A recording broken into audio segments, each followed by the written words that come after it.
kepadamu, hiduplah dalam perdamaian dengan semua orang. Datang tergantung dari kita, bukan tergantung dari si A. Tunggu dulu, sebelum dia minta maaf, tunggu dulu. Gak bisa. Dia yang salah minta maaf. Itu mah sampai ayam bertubuh gigi gak bisa ketemu. Karena si A menganggap dia benar, saya menganggap saya benar. Betul? Nah, kalau benar dengan benar dalam posisi salah, bisa ketemu gak?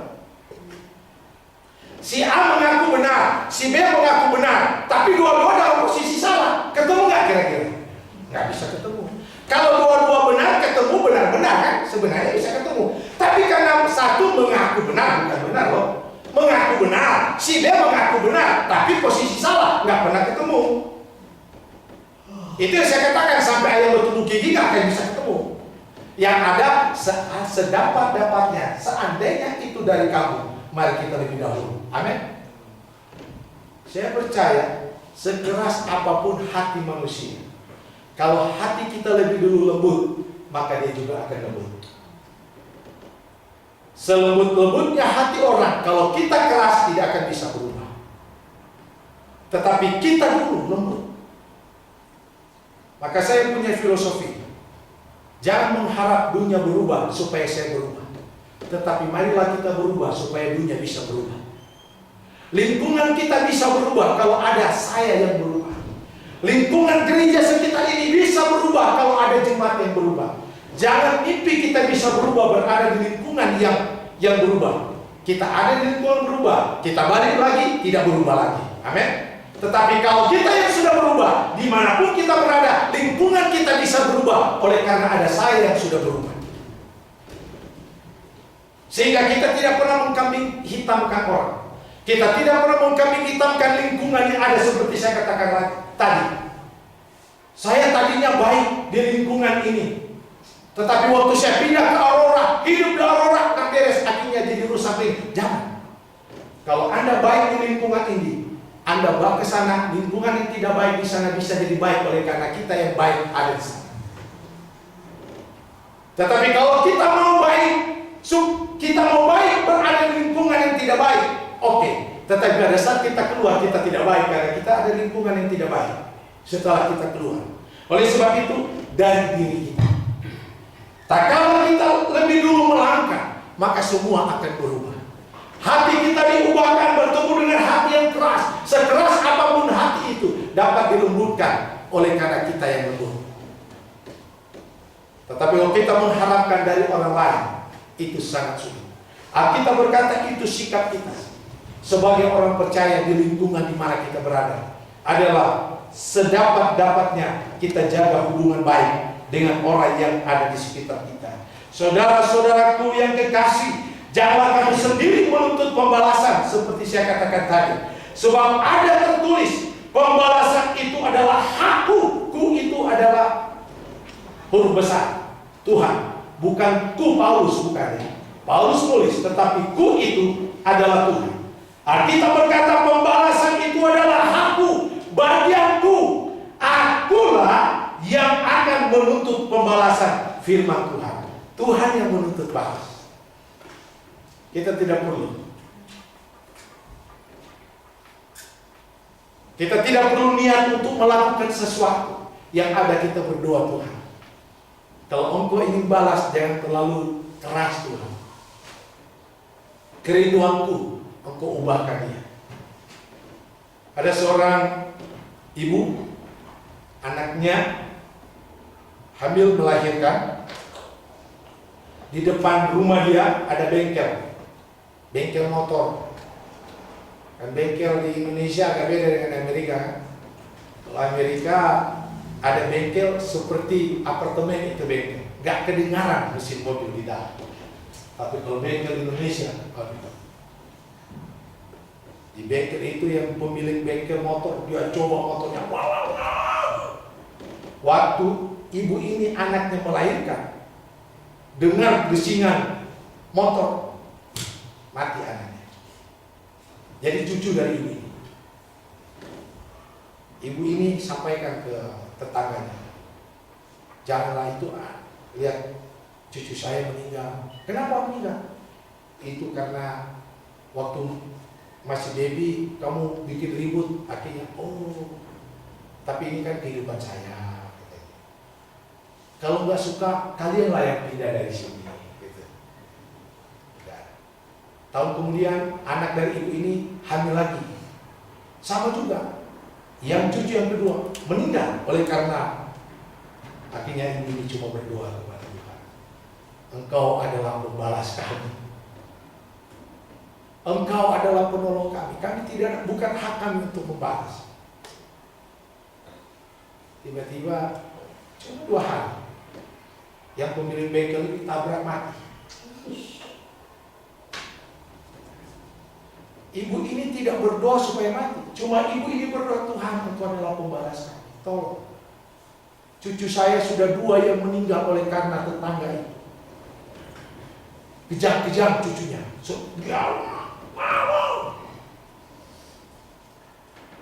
Cucu kedua meninggal, ibu ini, omanya atau opunya ini kasih tahu, ya kalian layak pindah. 2 hari ditabrak mobil, dia lagi gini-gini ditabrak. Pembalasan itu ada di dalam tangan Tuhan, dan Tuhan yang paling tahu cara membalas. Amin. Kalau kita membalas, itu akan bisa menimbulkan masalah baru. Tetapi kalau Tuhan yang membalas, kita dalam keadaan yang aman. Saya sangat bersyukur kepada Tuhan karena saya tidak pernah sebagai hamba Tuhan banyak juga hal-hal yang sakit menerima, tetapi saya tidak pernah punya niat. Dulu sebelum bertobat, tak kala ayah saya dikerjain orang, ayah saya meninggal, dan saya tahu yang melakukan itu. Saya katakan sama bapak ini dan anaknya, saya masih tunggu. Satu saat saya akan cari kalian dan saya akan balas kematian ayah saya. Ya, cara Tuhan luar biasa. Amin. Dalam satu fellowship pendeta-pendeta, saya ketemu dengan anaknya anaknya yang bapak ini punya anak yang saya akan balas. Ketemulah kita berdua, pendeta dua-dua. Tuhan luar biasa. Amin. Tuhan tangkap saya di Jakarta. Yang orang yang saya membalas anaknya ini, Tuhan tangkap di Manado. Ketemulah kita di satu fellowship pendeta-pendeta, dua-dua jadi pendeta. Aman kan? Kalau saling mendendam sudah diubahkan Tuhan, kan aman ini dunia. Aman. Ya. Tak kala hati kita diubahkan, aman.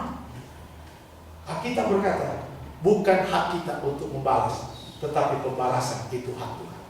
Dan Alkitab berkata, tak kala kita melakukan itu sama seperti kita menaruh bara api di atas kepala. Artinya ada sesuatu yang kita taruh. Kita berkata sekali lagi, saya baca pada ayat yang ke-20, tetapi jika seterumu lapar, itu yang harus kita lakukan. Sebagai orang percaya, jika seterumu lapar, berilah dia makan. Jika ia haus, berilah dia minum. Dengan berbuat baik, dengan berbuat demikian, kamu menumpukan bara api di atas kepala. Tuhan tidak berkata apabila orang melakukan baik kepadamu, berilah juga dia baik. Berilah tumpangan kepada orang yang melakukan baik bagi kamu. Berilah makan kepada orang yang sering beri makan kepada kamu. Enggak. Tetapi kita berkata, berilah makan kepada seterumu. Kasih tempat tinggal kepada seterumu. Alkitab katakan, agak sulit, tetapi tidak ada pilihan, itu harus kita lakukan. Amin. Tak kala kita lakukan bagian kita, Alkitab berkata, janganlah kamu kalah terhadap kejahatan, tetapi kalahkanlah kejahatan itu dengan. Tidak ada rumus di dalam Alkitab kejahatan dikalahkan dengan kejahatan. Nggak ada. Kejahatan tidak pernah mengalahkan kejahatan. Yang ada adalah kejahatan bersahabat dengan kejahatan. Sesama penjahat tidak ada yang menang. Sesama penjahat itu adalah sahabat. Yang hanya bisa mengalahkan penjahat adalah orang yang melakukan kebaikan. Oleh sebab itu, sebaik-baik apapun kita, kalau kita melakukan pembalasan kepada yang jahat, kita juga adalah penjahat.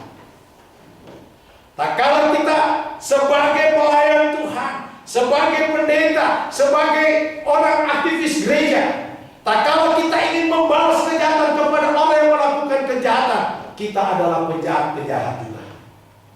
Cuma kebetulan setiap hari Minggu kita ada di mimbar.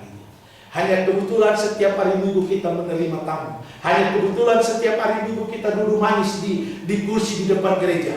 Tetapi karakter jahat sama dengan yang melakukan kejahatan bagi kita. Karena kita sudah menyimpan pembalasan dibalas dengan kejahatan. Tetapi Alkitab mengajarkan kita, kejahatan itu hanya dapat dibalas dengan kebaikan. Amin. Siapa yang mau menang terhadap yang jahat, lakukanlah yang baik. Cara melakukan yang baik, doakanlah terus orang yang melakukan kejahatan, yang memfitnah kita, yang menghina kita, yang mengejek kita, yang menjelek-jelekan kita. Jangan balas, jangan balas, tetapi kita doakan dia. Amin. Sebutlah nama dia. Jangan sampai dia dengar, sebut dalam hati. Jangan ada yang menuduh penjahat gitu kan, dalam hati gitu kan. Saya percaya, tak kala kita lakukan itu, maka kita sedang mengalahkan kejahatan yang ada di dunia sekitar kita. Mari kita tunduk kepala kita berdoa. Bapa dalam surga, dalam nama Yesus kami bersyukur buat pesan firman-Mu bagi kami pada siang hari ini. Hamba berdoa kuasa Roh Kudus bekerja bagi kami semua. Jadikanlah kami karakter-karakter yang telah diperbaharui, sehingga dimanapun kami berada, kami bisa mempengaruhi dunia di sekitar kami.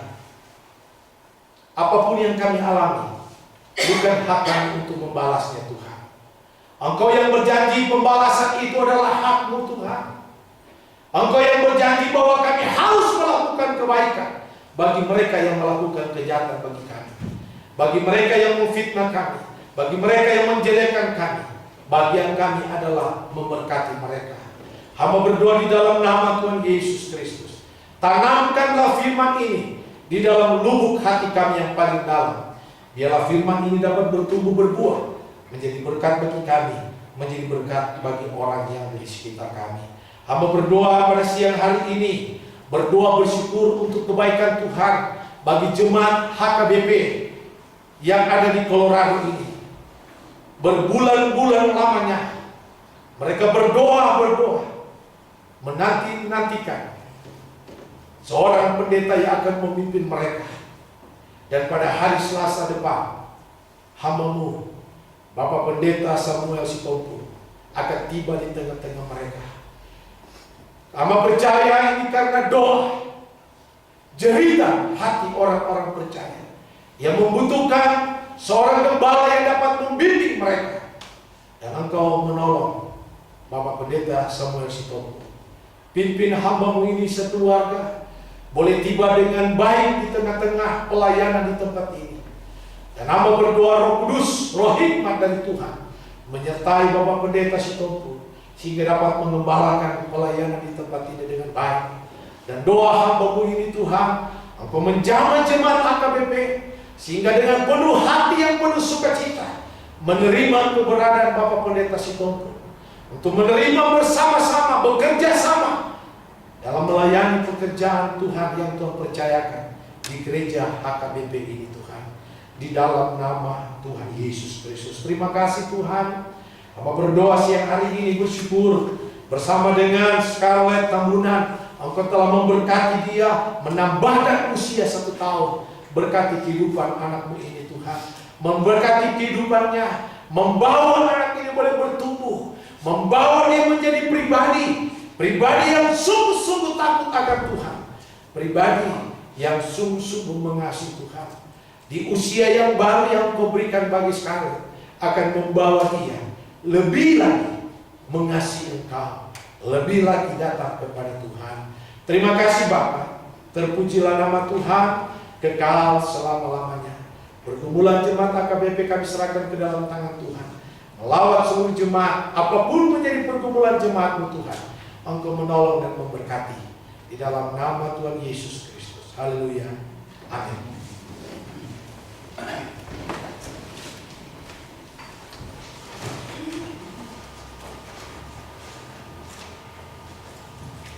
Kembali kita memuji Tuhan dari Kidung Jemaat nomor 424 ayat 1 sampai dengan 3. Yesus menyanyikan dahu sambil mengumpulkan persembahan kedua.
Mari kita berdoa untuk menyerahkan persembahan kita kepada Tuhan. Mari kita berdoa. Ya Allah Bapa kami yang di sorga, kami mengaku bahwa Tuhan adalah sumber dari segala karunia yang melimpah dalam kehidupan kami masing-masing. Sebagian dari karunia itu kami serahkan kembali sebagai persembahan kepada Tuhan. Terimalah dan berkatilah persembahan umat-Mu ini, agar dapat kami pergunakan untuk pekerjaan dan pelayanan kerajaan Tuhan di dunia ini. Bukalah hati kami untuk mengenal betapa banyak berkat dan karunia yang kami peroleh dari Tuhan, supaya kami senantiasa bersyukur kepadamu. Di dalam nama Yesus Kristus Tuhan kami. Amin.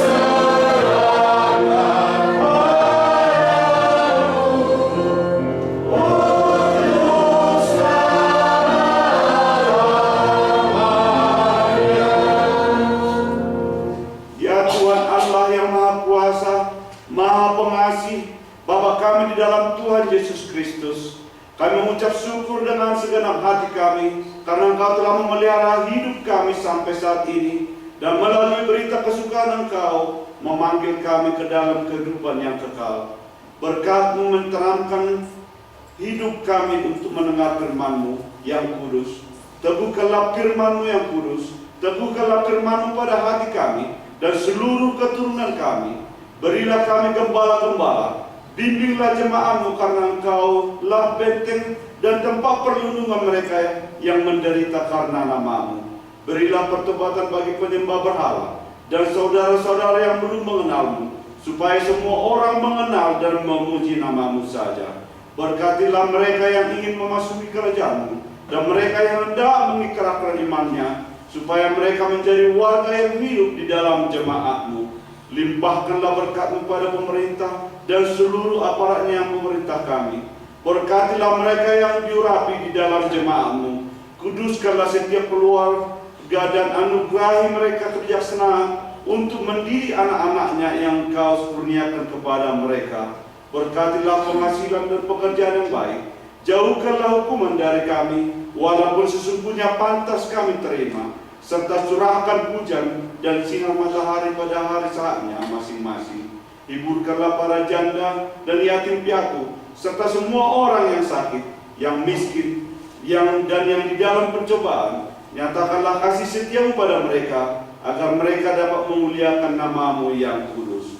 Tolonglah mereka yang tersesat ya Tuhan. Kami siap menghadapi akhir hidup kami. Kuatlah kami agar tetap takut akan Tuhan selama hidup dan akhirnya kami tetap tinggal di dalam anugerah kasih-Mu, dalam kedamaian, dan kami dibangkitkan kembali oleh kuasa-Mu untuk mewarisi pengharapan iman kami, yaitu kebahagiaan selama-lamanya. Di dalam Yesus Kristus Tuhan kami.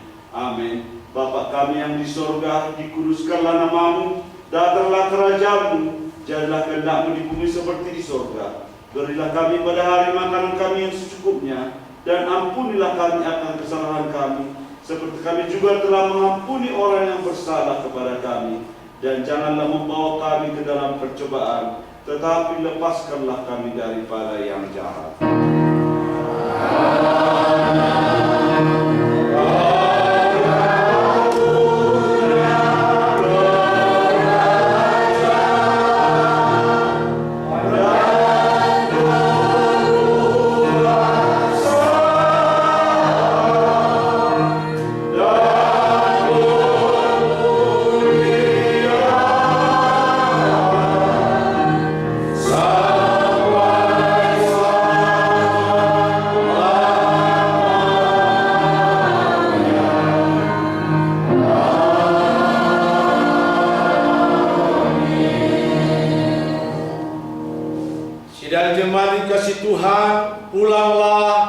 dan terimalah berkat Tuhan.